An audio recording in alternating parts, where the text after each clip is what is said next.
Welcome to Biz Help for You with host Candy Messer. Entrepreneurs like to focus on the big picture, like profitability, success, and a smooth running organization. But there always seems to be those little things like taxes, employee compensation, laws, regulations, and more. Now you can get the answers you need in one place. Join us today as we break it all down for you. Now, here's your host, Candy Messer. Hello and welcome to Biz Help for You with Candy Messer. Thank you for joining us today. I hope you found the information on last week's show, how to leverage Fortune 500 grants to grow your organization by positioning strategic philanthropy, informative. If you're unable to join us and would like to listen to the show, links can be found on our YouTube and Facebook pages, as well as multiple favorite podcast platforms. If you'd like to receive notifications on when our podcasts have been uploaded, please like and subscribe. And if there are topics you'd find beneficial or questions you have, please feel free to reach out to me at media@abandp.com. Now, let's learn a little bit about our guest today. Christine Clifton believes that everybody matters and deserves to be heard. The world is cheated without your voice in it. She's a dynamic speaker and trainer, as well as the author of Your Spirit at Work, You Don't Have to Shout to Stand Out, and Get Ready, Get Set, Flow. Christine holds an MBA in marketing and a BA in business administration management, and is also a graduate of Coach U. With a unique blend of successful 20-year management career and 15 years in entrepreneurship, she teaches passionate entrepreneurs and professionals how to be who they're meant to be, say what they need to say, get where they want to go, and earn what they're worth. So Christine, welcome to the show. Thank you. Thanks so much for having me. Well, I'm glad to have you. And I always ask my guests before I get into the questions I have, just to tell me a little bit more about yourself and how did you even begin coaching and working with entrepreneurs? Sure. Well, I am a woman in a family full of men, and I was raised through, kind of holding my own in my family, and it equipped me really well to go into corporate and hold my own there as well. I love connecting with people, being in nature, and I love bringing people together. So these are just a part of who I am as a human being.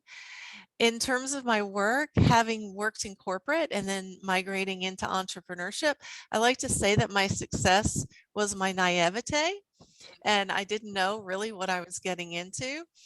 And I started as a life coach for women with chronic illness because that is what I was facing at the time.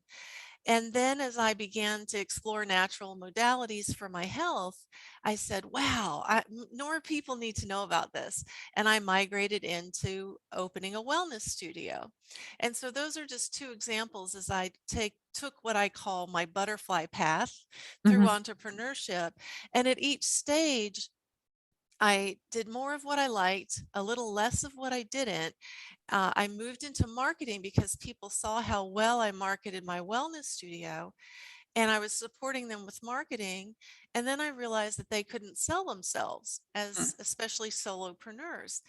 My last position in corporate was a sales coach for a commercial division in a company. And so I transformed that knowledge and practice into one that works for what I call small business land, because I was floating in local business at the time. And I taught them how to sell in a way that felt good, in integrity, wasn't icky, salesy, or pushy. And then as they were learning that, I started to see the belief systems that stopped them from doing what they needed to do. And I started getting into the deeper work, what I call the inner work of along the way of the doing, we encounter what I call the BS, these belief systems, and we can address them as they arise in the course of their doing so they don't take them out further down the road. So it was just a gentle migration. And if you look at my 20-year history and a traditional role, management roles, you'll see a similar thing. I had about a 3-year cycle of making changes, but I didn't know it at the time. I was just organically recognizing that I learned something new. I'm ready for the next thing. What would that be? And how can I make it fit me? Mhm. Perfect. I think it's always interesting to hear how people came into where they are now, and why, people should even reach out to the experts then in hearing the story. So thank you for sharing your background. And today's topic, of course, we're going to be talking kind of on the subject of networking and how to do it, appropriately. And so I would first love to just ask you, how is it that you help entrepreneurs with promoting themselves and getting their name out there? That's a great question. Most of the people who are drawn to me, because my book is called You Don't Have to Shout to Stand Out, they hear that and say, I don't want to shout to stand out. Like, how can I do it in a different way? And so I approach it. I call them highly relational people. So those are the folks that tend to get drawn to me. Type A's who are just out there, dealing out their business card like a poker hand. That isn't, the person I can help. The person I Right. can help is someone who really cares about relationships and really wants to grow a community of colleagues around them, not just clients. And they tend to worry what people think about them, or worry that they're going to say something that might unintentionally offend, or Right. if they've been on that receiving end at a networking event of that icky, salesy, or pushy person, they tend to swing hard left to the other direction because they so don't want to be that. Right. So my approach is to really find out about who the person is so that they can choose the method and the words and the approach that fits them, that Right. feels authentic to them. So the work I do it isn't a model that I push people in. It's let's dig into that inner self and who you are, and let's choose these things and assemble them in your business development ecosystem so that it's just a natural extension of you and who you are, but we're putting it into a system and a bit of a plan. Right. Well, I think that's important. I mean, we all have different personality types, right? And some people are the extroverts and, can get into a crowd and, talk to a bunch of people and, it's exciting for them. And then there's some that are, in those events because they know they need to be there, but it's difficult, right? Because you are more a one-on-one kind of person, it's getting into those crowds is a little more difficult. But I have experienced that too, where people will just like hand out their business cards and, you're not even talking to me to find out if I'm even a potential client for you. You're just, here's my card, call me type thing. It's like, And then they add you no, to their newsletter list without your permission, right. or whatever. Exactly. So, and Exactly. yeah, so again, people who care about that connection more than the volume of activity are the people who would resonate with this kind of approach. Mhm. Exactly. So when you're helping people and guiding them through this process, even of getting their name out there and, going to these different events that might help them be seen, what do you see as the biggest barrier to success? I think there are two things. A lot of people I work with have left corporate like me and have started their own business. So they're super good, excellent at what they do, Mhm. but they don't know or don't love that part of, developing or growing the business. Right. So that is one of the biggest things that get in their way. The Mhm. other piece is the belief systems or the BS, because most people don't even know they're there and that they're inhibiting them.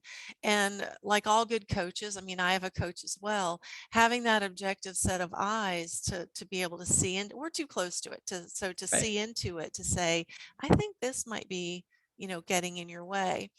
And as part of that, I think we read like Seth Godin or, Simon Sinek or whatever, and all, air quotes, what they say we ought to be doing.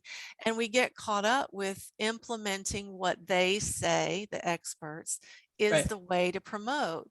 And that gets in their way too, because, and I did it, I joined a $10,000 coaching program for a year. And on the other end, I was burnt out and broke. It didn't work for me. And that was another one of my motivators to create this approach that fit me better. So they don't always know there's another way of Right. doing it. Yeah. I think that's true too, because a lot of people don't even intend to be entrepreneurs, right? It may just happen, or like I said, maybe they were in corporate, maybe they were laid off, maybe things changed, whatever that situation is. But you determine like, oh, I want to start this business, but you don't know how to actually market yourself and have had that training in the past. And even if you're in corporate, I mean, some companies do have trainings and things like that too, but often this is not one of the areas, and it's hard to have built up that strength, right? I mean, it's kind of like exercise, right? It takes a little bit of time to build up that muscle. So I think that's one of the areas where people just have never really had training, don't know how to do it. And that's why they do the things that kind of turn off other people too, because they just don't know any better. That's true. And some people talk about procrastination or Mhm. self-sabotage, and these labels kind of get attached to it. But I think we're already too dang hard on ourselves. Mhm. Can't we just love on ourselves that we just didn't know Right. and find a way, to learn it? And my specialty happens to be more professional service businesses that serve, B2B, but I also work with career seekers as an example. Promoting yourself as a career seeker or changer isn't very different than that of an entrepreneur. Mhm. It's all about finding that sweet spot.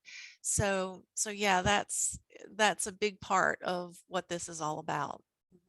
It's important. And again, I think it's just having resources available for entrepreneurs to really understand what they should or shouldn't be doing. And again, applying it to themselves and how it's going to work for them personally, and not, like you're saying, having to just follow step 1, step 2, step 3 if it doesn't work for you. So I would love then to ask you about your book. You don't have to shout to stand out. Like, why did you decide to write that book? For a lot of the reasons that we're talking about, I heard somewhere along the way in the coaching consulting world that our ideal client ends up being ourselves, Hmm. meaning the psychographic demographic. And it's true. I went through this myself. I left corporate. My entire network was within my company. It never occurred to me that I should have started something on the side first, or created a niche or something that was my unique position. And so I stepped out and just a bunch of crickets were chirping. And I was not shy. I call myself a social introvert. The subtitle of the book is Techniques from a Quiet Entrepreneur. So I'm not shy, but again, it's the how to. Like, you can go to networking 101 and people will tell you what to do, but I find it's the nuance. It's okay. I know how to find a networking event, show up, and kind of bumble around the room, but what about these conversations? And that's what the book really focuses on, is less about the what to do and more about the what to say. And so that's part of what I found, was that as I was attempting to tell people what it was I was doing, I was, in the field. It was almost like a science experiment in the field, where the more people would understand something, I would start using those words, to then move to the next networking event. And I just started refining what I was saying so people could better understand me. And then, there's a lot of experiences along the way beyond just the networking. I was a sales coach in corporate, which is a real different environment than number one, selling yourself, and Right. number two, doing it B2B or in a business environment. Now, we've been online now for quite a while instead of in person, but we're starting to get in person again. So what I wanted to accomplish was, as I accumulated these techniques myself and refined the techniques to apply to small business owners, I thought people need to know about this. They need to know that there's a different way. And I've got to get this out there. So that's what I did. I was like, okay, let me get it at least the high level in a book somewhere so that people can start to see that, yeah, this feels better for me. Hmm. Well, I'd love for you to then explain to someone too, like, what are the things that maybe they should say, or maybe some things they shouldn't say when they're networking? Because again, a lot of people really haven't had a lot of training on this and don't even know where to begin. Yes. You mentioned earlier about the styles, Mhm. and not only are there introverts and extroverts, but there are ambiverts and everything in between. It's a true spectrum.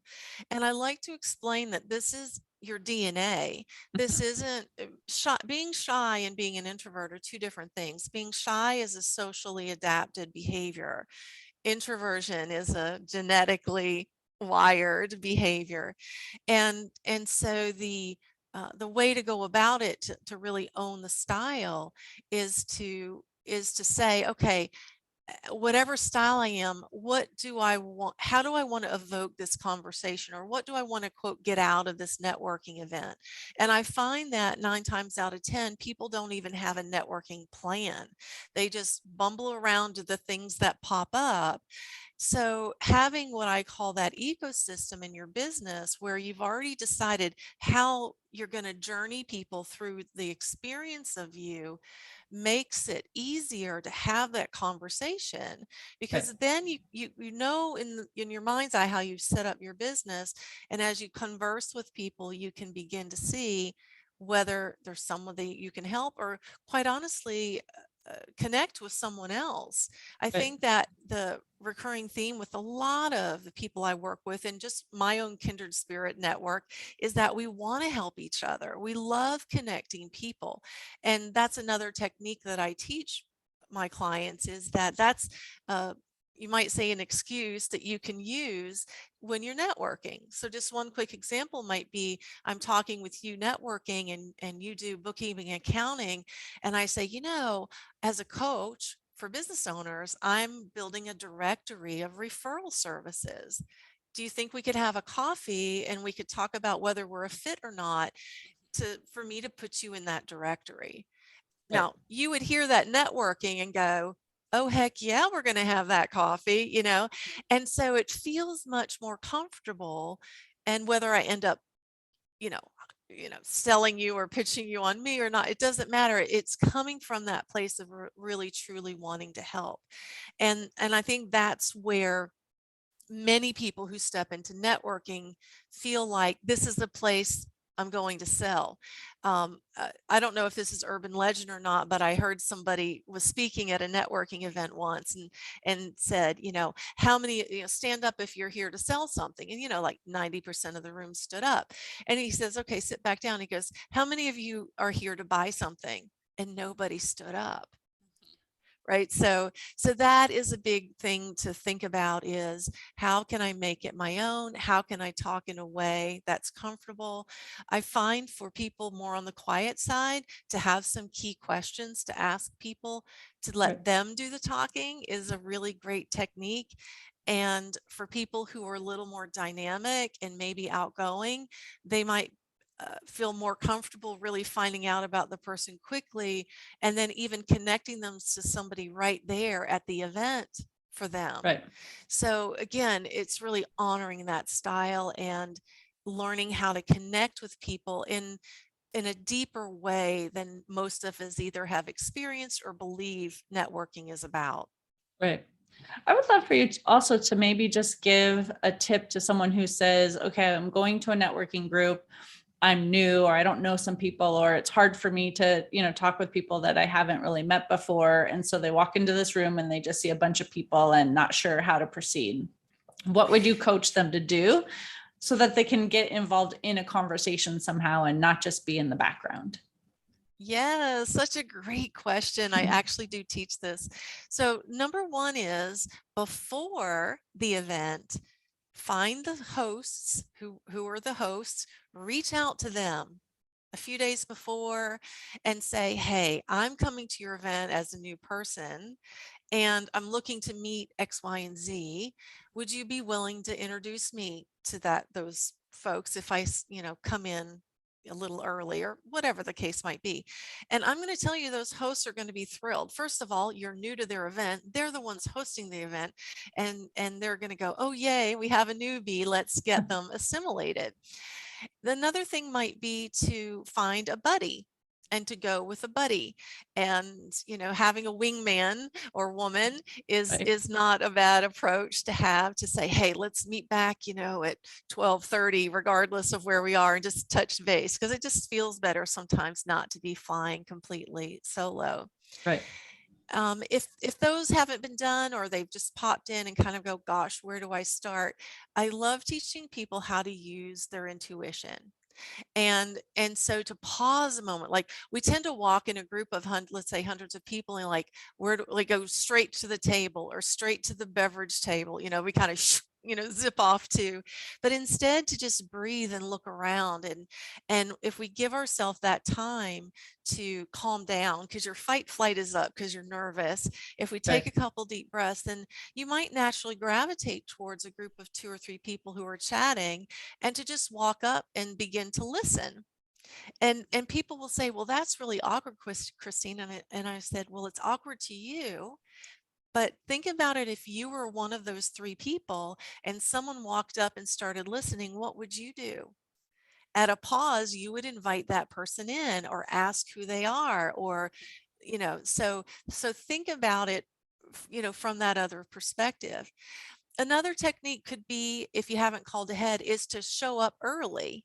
Sometimes they're still setting up and you might be able to mix and mingle with the hosts, but instead of walking into a room of 100 people, you're walking into a room of 10 people, Right. and you're there as people arrive. And so it becomes a little more, you could talk to somebody who's setting up and saying, hey, could you introduce me to a couple great people that here? And they're not going to say no. Why? Everybody's there for the same purpose. They're there to network. Right. So those are some things that I think are really key, and not many people teach this type Right. of thing about the how to networking. That's so true. I think for me too, often what I will try to do, because I'm better like the one-on-one too, for me to go into a meeting where, especially if I don't know people and there's a big crowd and a bunch of people already talking, is look around for someone else like me who might be standing off on their own, like looking to see like who they might want to try to talk to. Right. And then go up and talk to them. And then it makes it easier for both of us, right? Because then we can have a conversation, and then inadvertently, someone else might end up popping in and doing the same thing. And then you've kind of built a little group of people, and then you can go around together and talk to people. So I think that has That's worked a for me. great approach. Yes. Mhm. Excellent. So you mentioned a little bit earlier too, you talked about inner work versus outer work. So I would love for you to like define for the audience what you specifically mean by that. Yes. The outer work is that networking one-on-one, what to do, or we know we need to network, we know we need to sell. The outer work is kind of the doing part. Mhm. In the book, I talk about, with the outer work, something called presence and something called partnership. Now, I happen to love alliteration, so the 4 sections of the book all start with P's. So the outer work is talking about presence and partnership. And what that means is it's introducing you to the concept that there are different styles, and here are what they are, and in terms of presence, and how you can better connect with that person in terms of that conversation. So remember, the book is about the actual conversation. And the partnership, then, that's how I look at conversations. I'm also a dance teacher. I teach social swing dancing, and I called swing dancing a 3-minute conversation on the Hmm. dance floor. And so the partnership is, how do we make this work together, for whatever the 3 minutes, the 5 minutes that we have. And again, most people don't have a networking plan. They also don't understand an infrastructure for conversation. It Right. could get a little unwieldy, or you're just talking socially and you realize you've talked to somebody for 30 minutes and we're sitting down to lunch now, and you've only met one person. Mhm. So to understand how to manage the conversation like a tiny little mini meeting, and I give tips on that, in terms of how to do that, but also how to lob the conversation back and forth in a way that you aren't doing all the talking and they aren't doing all the talking. And there's ways and techniques that you can make that happen. Now, that inner work, to me, that's the juicy piece. Those of you who know who Simon Sinek is, wrote a book called Start With Why, which was, if you asked him, his story is like he had no idea that it would blow up in a good way, from his TED Talk, that it did. But I think as we evolve, and I think especially as we've been facing the pandemic recently, as we have, people are really looking for purpose and meaning. And so Right. whether you call it your why or your purpose, I call it your soul's calling, because I feel like you're hearing a call to service and you're answering that. It's almost like you can't help but do this thing. And it's great to be more connected to that calling, to really sit with it and say, what am I being called to do? What is this looking like? And where does it show up? I think one of the pitfalls of quote unquote why or purpose is people associate it with work. And it has nothing to do with work and everything to be with you, everything to do with you as a human being. So to take that time to really own what motivates you, and whether you say it at work or in your business or not, isn't nearly as important as that inner work, to be with it and become familiar with it and connected with it, because it's going to ignite your intuition in a stronger way, and it's going to motivate you in a stronger way. Because when we look at that as being our motivator instead of our business, putting the burden on our Right. business to do it for us, it just brings some levity and lightness and balance to how we're moving through the world. Now, Right. I propose that yes, you do tell people what your why or your purpose is. When Mhm. people, when I'm out networking and they say, well, what do you do, Christine? I'll say, you know what? I believe that as great as technology is, it's pushing us behind screens Mhm. and our conversation muscles are atrophying. Right. And so I'm on a one woman mission to keep the art of conversation alive. And people are like, holy cow, so have I told them what I do? I have not, No. but it is my purpose. I'm getting chills just talking about it. And in the intro, people heard on this show that I believe everybody matters and deserves to be heard. And conversation is that medium we all have access to, that we can make that happen. So that's Right. the purpose section of that inner work of the book. And then the second component is passion in the inner work. And so the passion is about, how do I then kind of broadcast in a way? How do I bring it forth so that people can self-identify when they hear me talk? And even though that might sound like the doing, it's actually the being part, because when you really sit down and think about, if you're an entrepreneur, what kind of clients you really want to work with, which part of the work you really want to be doing, and have that real honest conversation with yourself, then what I propose in the book is to create something that I call micro messaging. So most entrepreneurs will market their business. And so the analogy I like to use is, think of your business as a sponge. And so we attempt to market our business as this broad thing, and it's very challenging. In the sponge are all these little divots, right? All these little holes. And those little holes are the micro messages. So in your business, for example, if you do bookkeeping and controlling and taxes or whatever else you offer, each of those are a different divot. Mhm. And so when, instead of talking about doing accounting for small business, and you say that I keep solo entrepreneurs out of out of a tax audit with the IRS, then people are, their eyes are opening, like, I need that support. So again, you haven't completely said what it is you do, but by choosing one little piece of what you do, Mhm. people can quickly create an image in their head with your words, and they know whether that's them or not. Right. And then you might have 3 or 4 different micro messages that you use, you know, mix it up. You don't have to keep Right. the same one, because you have multiple different services. So you might think of a different one for the pure bookkeeping. It might be, I work with solopreneurs to keep them out of Excel and into the world where they make their money, right? Right. Or whatever the case might be. So the passion piece is to really do that inner work of yourself to say, who am I? What is the part of the work I really love to do? Who are the people that I really want to serve? And then creating little micro messages that create a picture in somebody's mind when they're hearing it, so they can quickly say, is this me?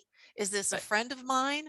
Or they carry it with them, in their mind, because it's easy to grasp, and they'll meet somebody down the line who they know, got an audit letter from the Right. IRS. So they're going to have, they're going to have them call you right away. So Exactly. that's the inner versus the outer. Well, I think one thing that's important with all of this too is to understand that people that you're networking with may not be your customer, right? But they probably work with your customer, right? And so I think a lot of people will not spend time talking to people they think that are not going to do business with them, but that's a mistake, right? So how would you coach someone to really understand you don't need to be trying to network with just that final customer, but there's a range of people that would be great resources? I do that in the example I mentioned earlier about the business resource directory. That's a Mhm. great way to establish that as a practice, and quite honestly use it. It's so often that people will call me, whether, I just moved to town and can you recommend a hairdresser, Right. versus, do you know anyone who does bookkeeping and can connect me to that? So that's a great way to stay in touch with those people who may not be that direct client. The other thing is that it's the ask. One of the trainings I do is called Put Your Ask Out There. And so we don't have an ask always ready for those people who aren't going to be our direct customer. And Mhm. so develop an ask of them. Say, hey, are you a member of any business groups that welcome speakers if you're a speaker? Or, you know, ask them whether they have a regular event or a gala that they attend, Mhm. that would be interesting for you. So to broaden that conversation to say, it isn't just about the person, but it's who they know. There's a Right. statistic, it might again be urban legend, that everybody knows 250 people that they'd at least be willing to send an email or a text to. Mhm. So why not harness that? Now, I'm going to temper that by saying I wouldn't I wouldn't spend 100% of your time on those folks. When Right. I work with my clients, I have them create a client roster or a contact roster with, and have them A, B, and C label the people in their community. And there are different criteria for being A, B, or C, so that they can determine how they're going to touch the A's different than the B's, different than the C's. If Right. we try to do it all to everybody, again, you're going to be burnout and broke. So those folks who might be your potential referral source might be in the C category, and you might just put them in your client relationship management system, or if you don't have that, pop them in your Google Calendar for a phone call twice a year, Right. or Mhm. asking them out to coffee just to keep that connection alive. So Mhm. that's how I would recommend people deal with that type of person they meet that wouldn't be their direct Right. client. Well, I think one other thing we probably need to touch on that often I think is missed is following up after an event, right? So, I mean, if you're going to go to an event and spend the time, you probably need to have a plan for follow up. So, what would you tell someone about that? Well, I do have a training I created called The Fortune is in the Follow-Up. And it is about being very discerning about those business cards when you bring them back.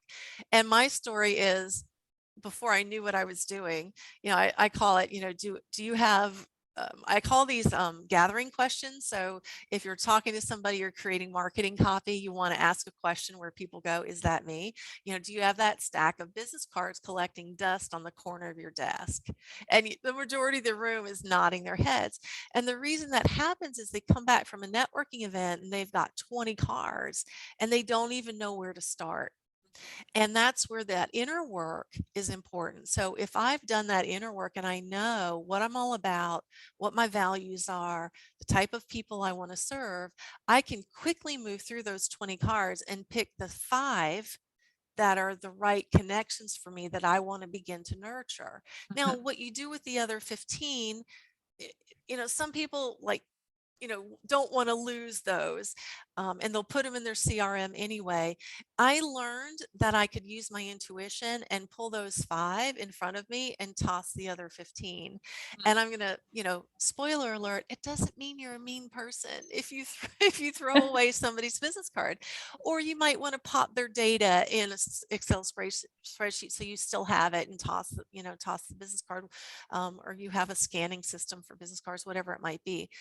And then the follow-up is just like having a networking plan. If you've determined what your business ecosystem is, how you're going to handle people on the journey towards knowing you, then the follow-up becomes really easy. And just like choosing a networking or an activity that's aligned with you, choosing a follow-up methodology or approach is also important that it's aligned with you. Mhm. So you've got a business card and you heard them say that, let's say in your case that, they just have a box full of receipts sitting under their desk, and so your email to them might be, hey, I'd love to have some coffee with you and talk about how we might be able to eliminate that shoebox under your desk. What do you say? And what people resonate with, I believe, is a very casual Mhm. approach that way. I don't believe in killing a fly with a cannon. When I first started my business, I got Salesforce as my CRM because I wasn't any wiser. Now, these were the days before like CRMs really blew up, and there's like 50,000 options now for Right. solopreneurs. But keep it simple and Mhm. keep it clear and concise. Now, my ideal way of dealing with follow-up is to make it happen at the networking event. Because when we get home and then we're like, oh gosh, I have to pick up the phone, or I've got to send this email, I don't know what to say. So when you're in the conversation, it's what I call the bridge. And I talk about that in the book, is that if you have a great bridge line for people, then you can find out right then if they're interested in having a Right. chat. So you could say, hey, you're so passionate about what you do. I'd love to learn more. Would you like to have a coffee at the end of next week sometime? And they might say, sure, I'd love that. And you can say, then I'll send you an email with some time options. How does that Right. sound? And they're like, great. And that's all part of my ask Mhm. conversation model, is to end these sentences with a question. So you're lobbing it back and forth and keeping the flow going. So Right. that's ideally what I would like to see happen. Now, with the follow-ups, they'll say that there's 12 touches or something these days before people will pay attention to what it is you're doing. I happen to believe that's really more of a cold call number Right. than a warm touch number. But I do believe that toggling mediums in your follow-up process is really powerful. Mhm. If I were to get a phone call every single week from somebody that I met from a networking event, I would probably block their number. I mean, Mhm. that's just too much. And I'm a busy person. So, but if I got a call, a message one week and then an email, the week later, and then a little note card, thank you, in the mail the week after that, it's a much softer way of staying in touch with the person. Right. So that follow-up process and how you want to manage your touch points, how you want to space those touch points out, are all, again, they need to fit you in a way that feels in integrity and using the words that work for you. Right. And another marketing person or salesperson might say, don't stop until you get the no. And Mm. that was what I was taught. And again, burnout and broke, hello. So I just use my intuition. If I just feel like I start getting deflected, even if they said they were interested in potentially working with me, I'll just find an intuitive place to stop. And what I do every Monday morning is I spend about an hour in front of my, email account, and I just sit there and kind of say, who might I want to reach out to today? And I might have a name pop up in my head that I met a month ago, and I'm like, hey, you were on my mind. How's it going? And that's the Mhm. email that I send. It's not a solicitation. It's Right. true. You popped in my mind this morning. I wanted to check and see how you were doing. So if they had fallen off my follow-up list and my intuition said to put them aside, it doesn't mean forever. It just means Right. for now. So to allow yourself that flexibility and I'm about using your intuition as well as your logic. So allow that to also be part of the prompt. And it's, people will say, Christine, it's crazy that you reached out to me when you did. I was just telling a friend about you. Tell me what your new website is. Send me a link so they can book a session with you. It just tends to work that way. If you believe in that power of positive thinking and you're wired to help, those things, little serendipity and synchronicities will happen all the time. Right. Well, I know this has been interesting and, great conversation. We're coming close to the end of the time. So I want to make sure I give you the chance to share an offer that you have with our listeners. Great. I'd love that. My very first one-day event that I hosted was called You Don't Have to Shout to Stand Out back in 2013. And after the event, I moved the content of that into a guidebook. And I turned it into a digital version a few years ago. So I'd love to offer that complimentary to your listeners. And the URL they would go to for that is yourspiritatwork.com. Now, when I use the word spirit, it means your essence, your true self, right? So I'm sorry, let me correct that URL. It's yourspiritatworkbook.com. So yourspiritatworkbook.com, and then you can register there to get the download for that. And there's messaging worksheets in there. You'll hear about purpose, you'll hear about passion, you'll hear about presence, you'll hear about partnership, all the things we've talked about today.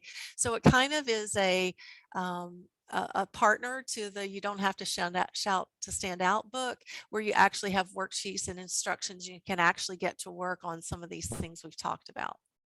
Perfect. And if anyone wants to connect with you, how can they find you? The best way is my website. It's easy, christineclifton.com. And you can book a complimentary discovery meeting with me there. You can read more about what I'm all about. My other books are listed there as well, if that interests you. So it's the one portal to everything else that I do. Perfect. And because Christine can sometimes be spelled differently, do you want to spell out your website? Thanks for that. It's Christine, Clifton, CLIF as in Frank, TON as in Nancy.com. Perfect. Well, thank you, Christine, for being a guest on my show and sharing your expertise. I really appreciate it. You're welcome. My pleasure.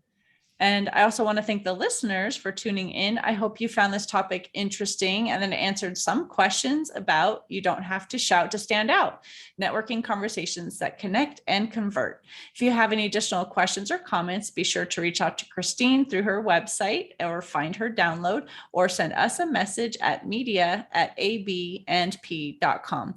And would you please share our show with those you know? I'd greatly appreciate your support.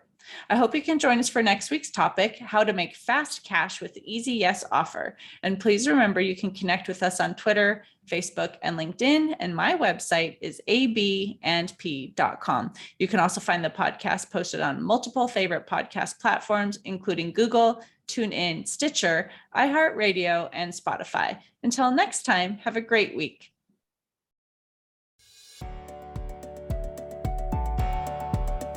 Thank you for listening to Biz Help for You. Please join your host, Candy Messer, again next Tuesday. Have a terrific week.